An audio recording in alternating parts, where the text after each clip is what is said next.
Thank you for inviting me to come here. It is a pleasure and a great privilege.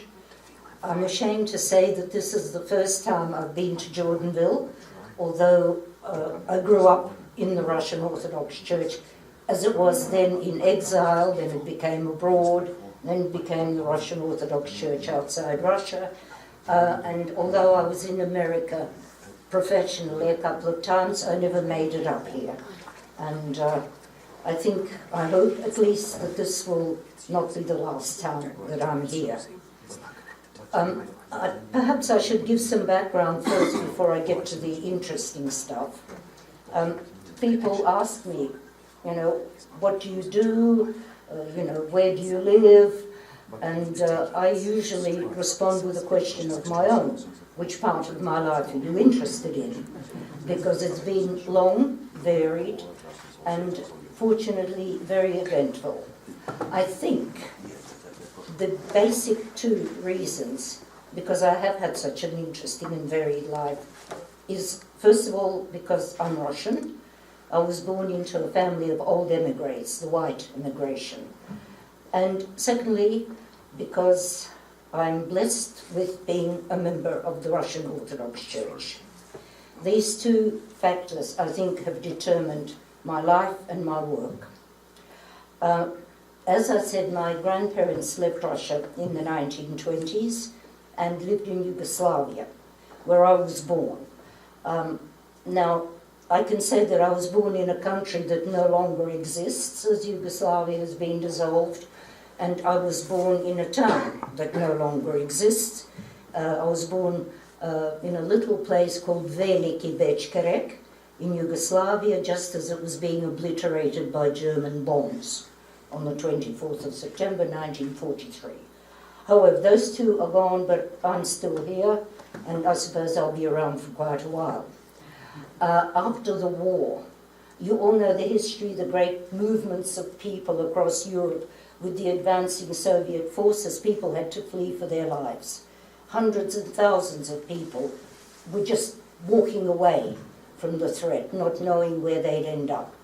Now, my family ended up, luckily for us, in the American zone of post-war occupied Germany, in a DP camp, displaced persons camp, Mönchenghof actually, near the town of Kassel at first. And it was an old German POW camp that had been not even refitted. They just put the refugees in that camp. And of course, there were a lot of Ukrainians, a lot of Russians. And one thing about the Orthodox, I think, in diaspora, wherever they happen to end up, the first concern is to make sure we've got a church. Nobody had 2 pennies to rub together, but the first concern was a church. And in Mönchenghof, that was the church there. It was an army, a POW barracks that had been converted into a church. That's the interior. People found bits and pieces to make an iconostasis, and they built the belfry. Up the top there is a watercolor that my mother did of that church and belfry. Admittedly, it's slightly idealized, as you can see by comparison with the real thing. But I think some of you may know the priest we had in that church. It was then Father and later Bishop Mitrofan Znoska. He was our parish priest, so to speak. After that, we were shifted to yet another DP camp close to Munich, Schleißheim. And my family was always very close to the church, so I was quite accustomed to being around clergy, bishops, archbishops. I was not scared of them as a child. And in Schleißheim, I saw a great deal of Metropolitan Panteleimon, who was on the synod, the German synod of the church, and Archbishop Benedict. My grandfather was a lay member of the synod, of that synod, so I saw those 2 bishops very often. I have particularly warm memories of Metropolitan Panteleimon because he was a keen mushroomer, and so was my grandmother. And there was a little forest by the camp, so the three of us used to go mushrooming, and Metropolitan Panteleimon would tell me stories of the Old Testament. But, you know, I was 5 years old, so he'd tell them to me in a way that was understandable for a small child, but he always shifted the action from Palestine into a Russian context. And I particularly remember him telling me the story of Joseph. No, you know, multicolored coats there at all. He was telling me how Joseph's brothers used to bully him. And he said they were so mean, they even took away his tulupchik. Now, a tulup, for those who don't know the word, and it's not used much these days in Russia, was a very, very warm winter coat or jacket. And how good and how warm it was depended on how much money you had. And tulupchik was a little tulup. And, you know, I could just imagine in Palestine in the searing heat, and poor Joseph in this little tulupchik that his brothers would take away from him. Whereas for Metropolitan Benedict, he was stricter. He wasn't all that keen on having little children underfoot. But he and my grandmother were both great fans of the philosopher Berdyaev. So they used to sit there and, you know, talk about Berdyaev's theories and so on. And I was bored stiff, of course. And someone had given the Archbishop an electric pillow because he had rheumatism. And it didn't have a thermostat or anything. You just plugged it in and it would get hot. And then you had to unplug it so it would cool down again, so that I wouldn't interfere with their conversations. He'd sit me on a chair and plug in that pillow. And I'd wait as it got warmer and warmer. And then I'd say, it's hot, it's hot, it's hot. So he'd pull out the plug again. So, you know, I think all our bishops were so approachable because we were poor and they were poor. When we emigrated to Australia in Melbourne, our bishop there, also many of you I think would have known him, he became Archbishop of San Francisco later on. Sorry, can you hear me? He became Archbishop of San Francisco, but with us he was Bishop Anthony Medvedev. And he lived in a house. About 3 or 4 other Russian families lived there. Well, the bishop had 2 little rooms, everybody else had 1 room. And he was remarkable in that he was always going around his parish.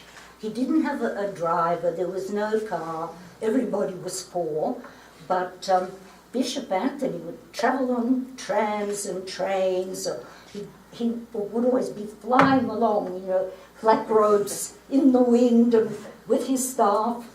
And he always knew what was happening in every family. And when my son was born, well, my husband and I didn't have much money, so I was in a public ward in a part of Melbourne where there are a lot of Greeks and a lot of Italians. So there were 20 of us new mothers in the ward. There were 10 Greeks, 9 Italians. The Greeks were Orthodox, the Italians were Catholics, and there was me. And I think about 2 days after Alex was born, there was some kind of commotion at the station where the duty nurse sat at the top of the ward. And Bishop Anthony came flying in, came straight to me. Alyona, congratulations, I'm here. Oh yes, I know he's going to be Alexander. He's an icon for little Alexander. And of course, all the Greek women, of course, immediately realized who he was. And the Catholics, the Italians, of course, they also realized that this was a high cleric. After he'd gone, all the Greek women wanted a blessing from him, you know, show off their kids, newborn babies. And after that, I was allowed to have first go at the showers every morning. And to the Greeks, I was the Rusida Orthodox, which is a term I've used every time I've travelled to Greece. You know, Rusida Orthodox. And that's all right then. I did see actually Bishop Anthony, who was already Archbishop, when the millennium of Christianity in Russia was celebrated. I was invited to the Synod to give a talk on the situation of the Russian Orthodox Church in the then still USSR.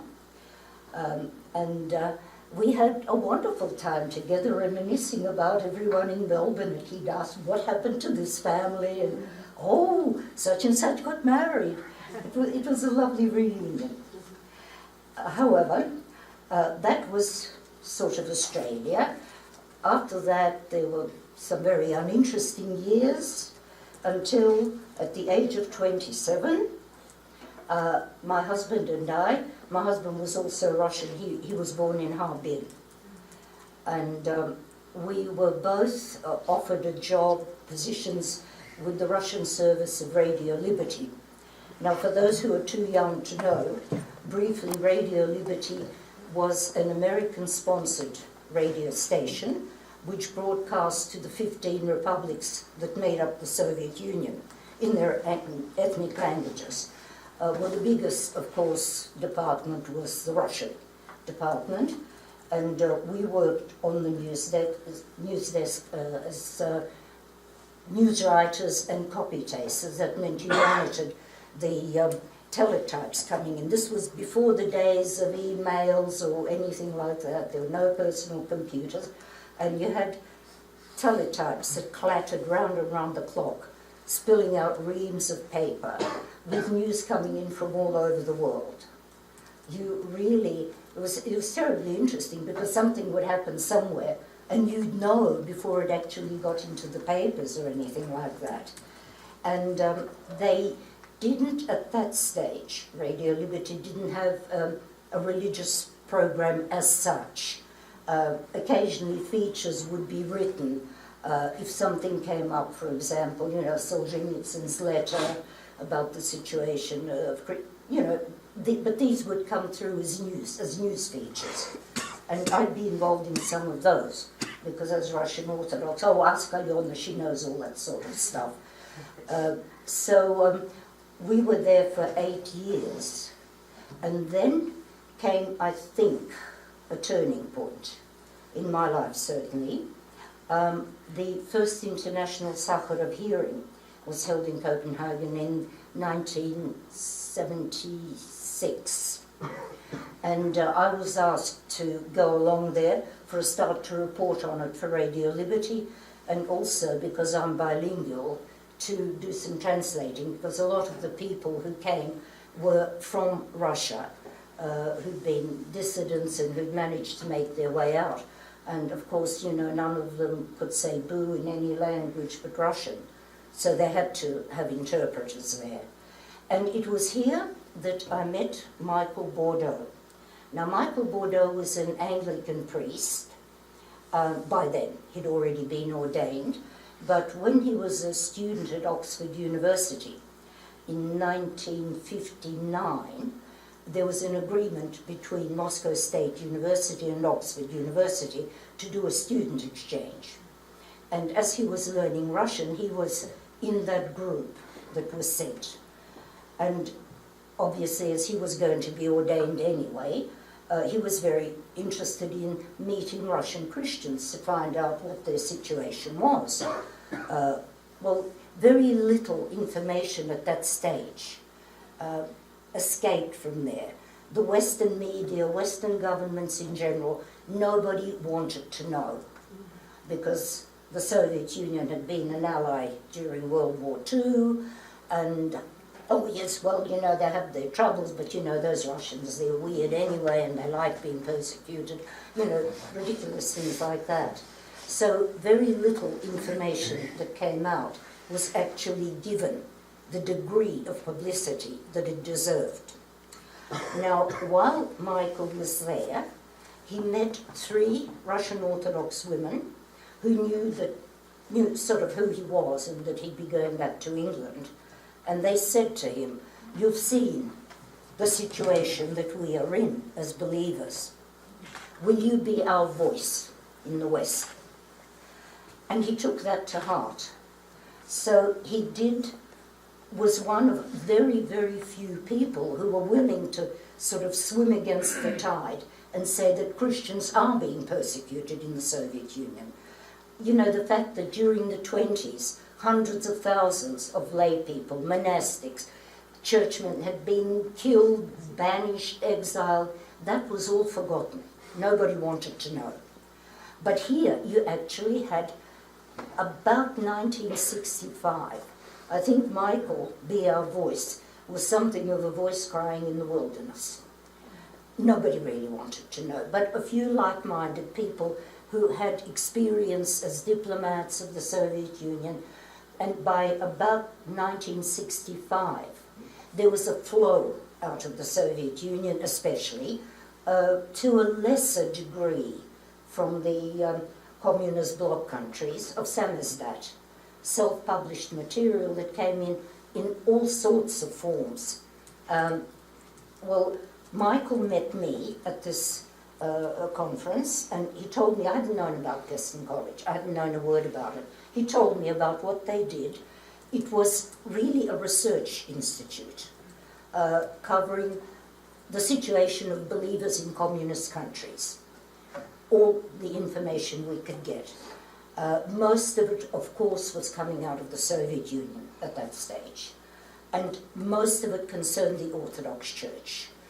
But there were very active Protestant grouping. Well, for example, the Baptists, the evangelicals were very, very active, and they would approach foreign diplomats and get them to take stuff out for them in diplomatic bags. In fact, one of the materials that Kirsten College received, it's quite fantastic. It's a handwritten transcript of the trial of a Baptist believer, young woman, and it was all written out on a bed sheet that had been torn into strips that wide. And I think it was an American diplomat, though I'm not sure. He took it out of the Soviet Union by wrapping all those long strips of sheet around his body like an Egyptian mummy. It came out in all forms. Of course, Kirsten, as I said, it was a research institute, and it covered all denominations. We were not a strictly Orthodox or anything else. Of course, that didn't please everyone, and I once remember Michael Bordeaux came in one day holding a letter from an English lady who had just been received into the Orthodox Church. And it took Bordeaux to task. Why do you write about all these, you know, Protestants and Catholics and what have you? You should concentrate on the Orthodox, because the others are doomed to some, you know, damnation anyway. And Michael handed that letter to me, and he said, "Alyona, you're Russian Orthodox, you answer her." Now, I spent the next 2 nights going through the Bible, dipping into patristic literature, and wrote what I thought I'd made a pretty good case for it, though. You know, we're Orthodox, but, you know, we've been given this great gift, but it's not for us to judge others. And I sent it off. No, I really thought I'd done a good job. Pride cometh before a fall, as we know. A week later, I got her answer. It was short and to the point. "Dear Mrs. Kojevnikova, thank you very much for your long letter. I don't agree with you. Yours sincerely." So that was that. However, the Kirsten College did acquire an excellent reputation among believers in the Soviet Union. Now, that was partly because the media, and I mean the secular media, started picking up stories. Now, I'm a journalist. I know that usually if you say it's church news, the reaction is, because, you know, there's been the media revolution, that's changed everything, say over the past 15, 20 years. Before that, you know, there'd be the church page in the local newspaper, giving account of the Sunday school picnic and how the appeal for mending the church roof is progressing, and not much else. There wasn't this feeling that religion and spiritual values, in fact, affect every aspect of everyday life. It crops up, the eternal struggle of good and evil, of compassion, of cruelty. All these are somehow affected by religion, by moral values. And that was picked up, I think, because we had so many stories coming out in a rush about specific Christians who'd been imprisoned for their beliefs. And we had what you could call, I suppose, street credibility in Russia, because as well as Kirsten College spreading this, I was also offered a job with the BBC. I was sort of on loan to the BBC once a week from Kirsten College to present and co-author the Russian language religious program. And that had an audience of millions. I don't know the technicalities of how audience research is done, but it is an industry, I suppose, in it. Now, I'm not flattering myself it's because I was doing that program. I was just gathering it together, and I did the news part, drawing on information that I'd received from Kirsten College. Mainly people listened because we always started the program with a talk either by Archbishop Basil Radzianko, many of you will know him, and also Metropolitan Anthony of Soros Bloom in London. He had immense spiritual authority in Russia, and people would tune in just to hear them. The program was half an hour. Usually the talk, well, Metropolitan Anthony was amazing in that he had the fantastic ability to express the most profound thoughts in easily understood language. And somehow, it was like a nutshell. I don't think I've ever recorded one of his talks that was more than about 3.5 minutes. Because he used to say that if a priest can't say what he should say within 10 minutes, he shouldn't open his mouth at all. That was his view of it. So it was always very concise. Vladika Vasily, he would give a talk also on a moral theme, let's say a biblical theme, excuse me, but he read a great deal of popular scientific literature. For example, when they were doing tests on the Turin Shroud, this is going back, of course, a bit, he gave a talk specifically about the Turin Shroud, its history, and what the tests were. It was a very, very popular program. And I felt that, well, they were both Orthodox. Yes, we shouldn't really get carried away by the fact, I think, that we're Orthodox, because I think it's a great gift that we've received, and great gifts need to be shared. We need to reach out and share our gift with other people, not sort of, drive them into heaven with a pitchfork. We should set an example of our faith, I think, and we can all do that in certain ways. Well, the support of believers, of course, led to any samizdat that was being brought out. People would simply ask, make sure that it goes to Kirsten College. We used to get a lot of other stuff as well, about general human rights activists who weren't particularly interested just in the religious situation. But we had excellent contact with, for example, the Committee for the Defense of Believers' Rights, which was set up by Father Gleb Yakunin, and various other, the Christian Seminar, for example. These were young people who used to just get together, sort of for Bible study, discussion. They weren't campaigning for anything, but they were all put in camps anyway. we did have some successes, because although we were not a campaigning organisation as such, a lot of campaigning organisations would use our materials to do their own protests and what have you. We did actually have a very singular success, I would say, in the case of the poet and novelist Irina Ratushinskaya. She was an Orthodox Christian, and she was sentenced at the age of 28 to the strictest form of punishment under the article Anti-Soviet Agitation and Propaganda. That was 7 years in strict regime labour camps, to be followed by 5 years of internal exile. And somehow her case caught the imagination of the West. One can never tell, you know, some cases that are really deserving seem to go by somewhat unnoticed, and then others suddenly, you know, become a global issue. Well, her campaign did become global, and we were in the centre of it, because after a while, with perestroika, it did become a bit easier to telephone various dissidents. So, you know, they would make a point, people knew how they could be contacted.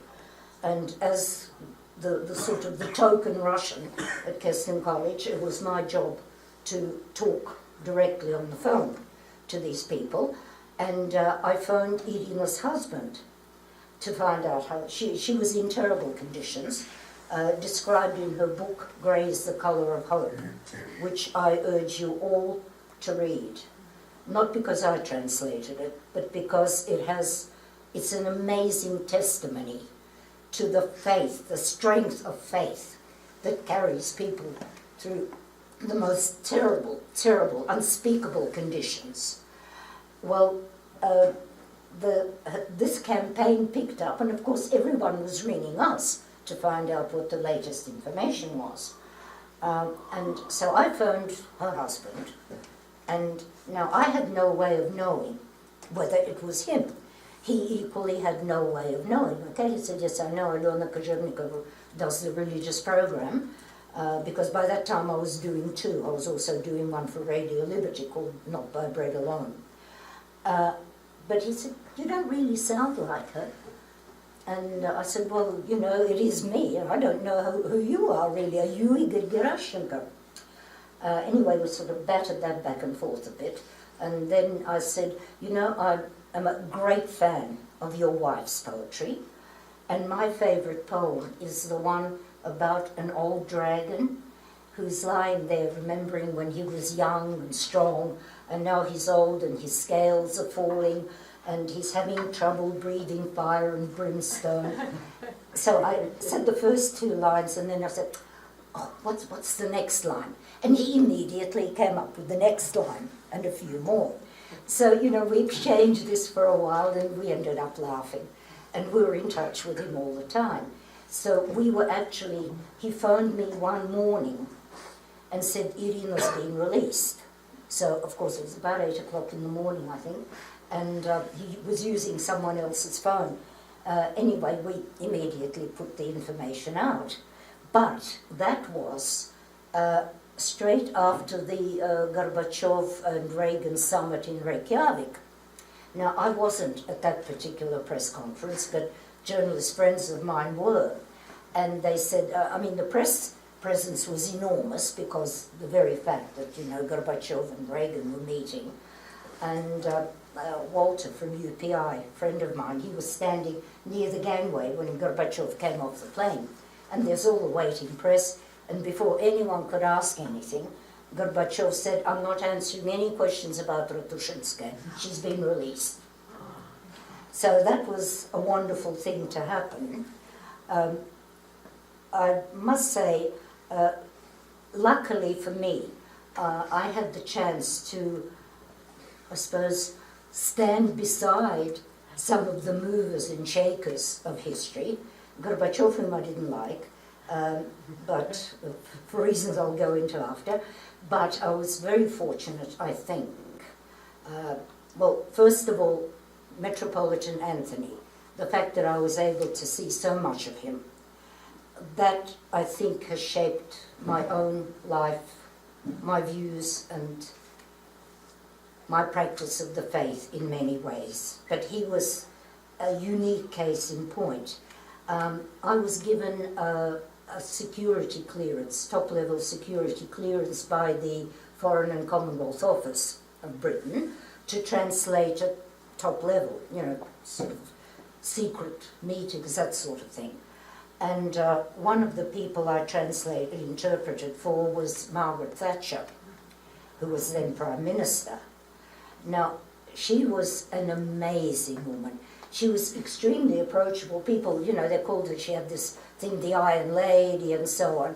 She was not. She was an absolute sweetheart by herself. And just to show the person, this has got nothing to do with religion, but there was a delegation coming over, and in those years it was already dodgy, you know. Communism was, it's going to fall, it's not going to fall, it has fallen, it hasn't quite fallen.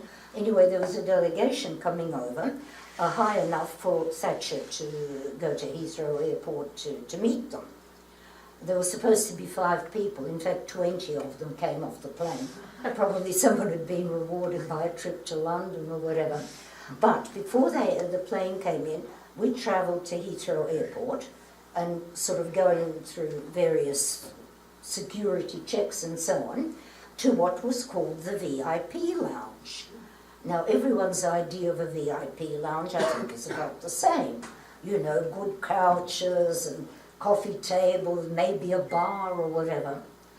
Well, we left the main airport buildings behind and we went across fields and things, and there was this, well, Nissen hut, really. It was on stumps, and it had 3 wooden steps going up. It was quite big, but it was just one room. So there was Thatcher, there was George Younger, who was the Foreign Secretary at the time, and a few of the other cabinet ministers. I think there were about 5 of them in all. Anyway, as soon as we went into this alleged VIP facility, it was filthy. There were a couple of ratty armchairs. There was a sort of a couch with unmatched cushions, a coffee table with a pile of newspapers and magazines just strewn higgledy-piggledy all over it. And in the corner, there was a sink full of dirty dishes. There was a mountain of dirty dishes like that, and a little cupboard. Well, the delegation hadn't landed yet. So Mrs. Thatcher said, right. She could never, all her staff called me Alyona, but she insisted on Mrs., but she could never get her tongue around my name, so I was always Mrs. So she said, right, gentlemen, to the ministers, go outside, you're going to be in the way. Mrs. clean up, you know, fix up that couch, clean up, and I'll do the dishes. And she put on a pair of rubber gloves, went over to the sink and did the dishes. Now, I think probably if she'd been a man, she wouldn't have done that. But being a woman, she couldn't look at all those filthy dishes. So, of course, by the time the delegation landed, everything was, well, more or less in a good condition. But she was also very, very interested in what was going on in the Soviet Union. She was a very canny politician, I would say. And I know that I went to the Soviet Union twice before I was declared persona non grata. And I know that she read the reports that I'd written for Keston College, because a question came back from her asking for clarification on some point I'd made. Now, she was going on her first official visit to the Soviet Union. Oh, heavens, I can't remember the year. 86, I wouldn't swear to it, but anyway, it was a state visit. And we, Keston College, we sent her 3 case histories of families who wanted to leave the country because they were being persecuted for the faith. Now, we were very fair about this. We took an Orthodox family, a Baptist family, and a Pentecostal family. So we sent it all off to Downing Street, and I got a letter back from her parliamentary private secretary saying, thank you, we've got them. The Prime Minister will take these materials with her, and she will raise the question of the situation of these three families in private discussions with the Soviet Russian leadership. Now, I don't know whether she did or not, but the fact is that shortly after she'd come back to England, all three families received permission to emigrate. So I think she kept her word. No, she was an absolutely marvelous person. Gorbachev, I found very difficult because Yeltsin had signed a decree allowing Western radio stations to open bureaus there. But before that, Gorbachev was, received with plaudits in the West. Oh, he was great, perestroika, wonderful man, wonderful man. He was an absolute nightmare to translate. He did have his interpreter with him at all times, but Euronews contacted me. They didn't like his interpreter or didn't trust him or something, so they wanted me to sit in a studio in London. Gorbachev was in Brussels, and sort of do a simultaneous. They switched off his interpreter and switched me instead. And he never, ever completed a thought.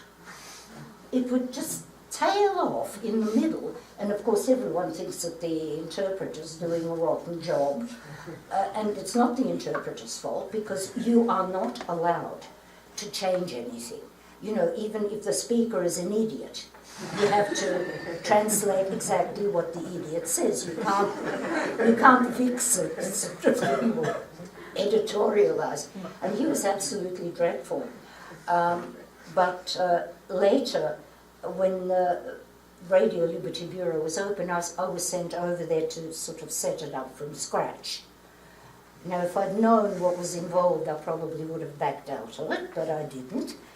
And, you learn useful things. For example, until I became bureau chief of Radio Liberty in Moscow, I thought a microwave was a thing that you have in the kitchen to warm up food. And when the technicians came and said, where are we going to set up our microwave? I said, but it's already in the kitchen. They said, no, not that kind of microwave. So I learned that it's the thing that goes up on the roof for transmitting radio signals and so on. But it was the 40th anniversary of the founding of Radio Liberty, so all our brass was supposed to be coming over to the Moscow Bureau, and Gorbachev was going to pay us a royal visit. Now, it was touch and go. I was quite astounded. When he came, I was supposed to greet him as the bureau chief, and my main question was, which one of us is wearing more makeup, him or me? Because he knew he'd be photographed, so he was all ready for the occasion. And he launched into a speech how Radio Liberty had always been his favourite Western radio station, and he'd always tried to listen to it. Of course, nobody believed him, but and then we found out that he said exactly the same thing when he went to the BBC office. He told them that they were his favourites. He wasn't, for what he did and said, he just wasn't what he was cracked up to be, I think, in the West. I personally had a greater liking for Yeltsin, who came over. He wasn't president still, but it was, a struggle between him and Gorbachev, which one would emerge on top. And I was asked, and his autobiography was coming out in English translation in London, Against the Grain, and I was asked to be his interpreter while he was there for the launching of this book. Now, he hadn't been warned, I think. I mean, he hadn't been in Moscow. He was a party official in provincial Yekaterinburg, which wouldn't have given him the degree of knowledge that, say, a diplomat would have. And from the airport, we took him to Downing Street, where Margaret Thatcher was still Prime Minister then. And this was totally, absolutely top secret, off the record. You never saw it, you never heard it. And she was obviously asking him about the situation. You know, is there a power struggle? Is there not a power struggle? And he was giving very evasive answers. But from there, we went on to the main press conference that he was giving. It was in the Queen Elizabeth Hall. It's a huge auditorium, and it was absolutely packed with reporters, quite a few of whom knew Russian. Well, Yeltsin didn't know anything apart from Russian, and we were, luckily, he and I were on the stage, and there was a big dais like this one in front of us. And someone asked him a question, and I translated it for him, and his answer was, "As I told your Prime Minister this morning." You know, the press, you just sort of around the room, and I couldn't stop myself. I kicked him on the ankle behind the back. I said, "You don't know about that. You're not having got it." And no one told. And of course, you know, about a quarter of the press immediately rushed off. And the others didn't, "Well, what did you talk to Mrs. Thatcher about? You know, do tell us." That was a dreadful faux pas, that really was. But, you know, I found I was with him like a Siamese twin for the next 3 days because he was being taken everywhere. And it was so touching. After that first press conference, they took us out the back steps because, you know, so he wouldn't be mobbed in front of the building. And as we were going downstairs, he said, "Alyona, do you think I did well in that press conference?" I said, "Yes, but don't talk about seeing Mrs. Thatcher anymore, you know. Deny that you said anything about it." But he struck me as being very sincere. I think what happened later on, his advisors kept changing. And that was fatal. Because when you have figures like that, there are always hangers-on who want to advance their own prospects, their own careers. So, no, I have quite warm memories about him, especially as I put my foot in it too, because we went to Foyle's bookshop, where he was going to be signing copies of his book. We sort of fought our way through into the shop, and he's signing, and people are coming up. I'm saying, you know, "Would you please sign it with best wishes to Joe," or whatever. And he said, "Oh, my hand is so tired from signing." And I said, "Use your left hand." And he said, "Alyona, I can't." He was missing a finger.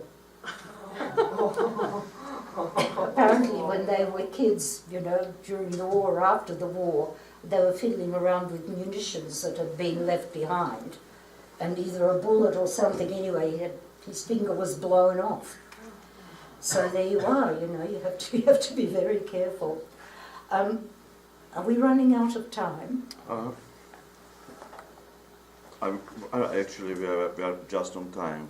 Okay, well, you know, there's a lot to talk about. I think, you know, people keep saying, "Why don't you write your memoirs?" And I feel rather that you're, you know, the end. You know, it's not the end yet, for heaven's sake. But I would just like to say a few words about the Orthodox believers I personally encountered, both before I was posted to Russia, when I was still talking to them on the phone and finding out, you know, how things are going. They all had either a wife or a husband in the camps. So they really became friends even before I ever saw them face to face. And I met, of course, when I went for the first time as part of a new tourist group in 1981, they were all waiting for me. It was like, you know, an old friends reunion. But I was astounded by, I mean, these are just ordinary people. They had everything to lose, and they were prepared to lose it because they were Orthodox Christians and they wanted freedom to practice their faith, even if it meant losing jobs or a loved one being put in prison. And some of the priests did become famous, like Father Dmitry Dudko and various others. But then there were a lot of priests that I encountered. They didn't become known dissidents, let me put it this way. They were parish priests who were doing their job. And one for whom I have a particular reverence, I think, was Father Nikolai Gainov. He had a parish just outside Greater Moscow. Now, he ran his parish, I think, like a military unit. Catechism for the kids, and talks about the doctrine for the old people. And of course, in time, this drew the attention of the local KGB. And Father Nikolai was summoned to explain himself, so to speak. So he went along quite happily. And the investigator, obviously not a very experienced one who hadn't dealt with clergy before, he said, you know, we have received reports, well, there's a Judas everywhere, that you are spreading ideas and beliefs through your flock that are not consonant with the ideals of socialism. What are these things that you're telling people? And Father Nikolai said, oh, I'm perfectly willing to make a voluntary admission. So I pulled the pad, grabbed the pencil. Father Nikolai said, I'll dictate it to you. Now write. I believe in one God, God with a capital G. Please, young man, the Father Almighty. And he was going through the creed and sort of writing away. They were about halfway through. And the KGB guy said, you know, I think I've already got enough. And Father Nikolai said, no, I haven't said everything. I've got more to confess to. And he took him right through to the end of the creed, right up to the Amen, signed it, and said, anything else you want to ask me? And I said, no, you can go. So, you know, all these, we're all part of this family. And as Father Andrew said, you know, one of my favourite poets, John Donne, I was rereading it, and I think these lines are something we can all take to heart. No man is an island entire of itself. Every man is a piece of the continent, a part of the main. Any man's death diminishes me, because I am involved in mankind. So let us all Orthodox Christians be involved in mankind. Thank you for your patience and attention.